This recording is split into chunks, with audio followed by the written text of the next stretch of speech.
দিনও সকালবেলা, আমি ঈদের দিন, আজ ঈদ ফজরের নামাজ পড়ে আমি টেইলারের দোকানে দাঁড়ায় ছিলাম।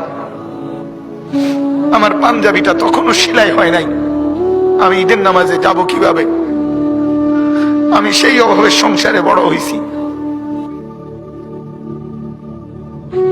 তারপরও কোনদিন বাপ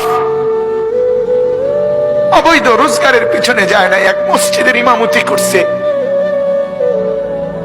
43 বছর, আব্বা এক মসজিদে নামাজ পড়াইছে, এক মসজিদে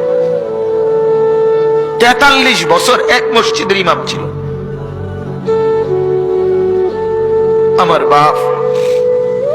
এটা বোঝা উচিত নিজের সন্তানকে গুনাহের রোজগারের উপরে নামাই দিয়ে কেমনে সুখ আসবে?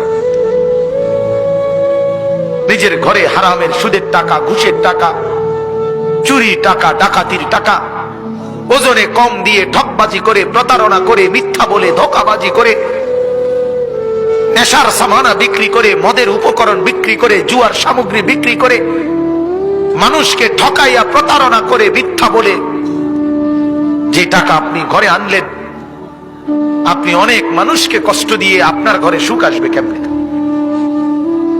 বলে? আল্লাহ আমাদেরকে বুঝার তৌফিক দান করুন।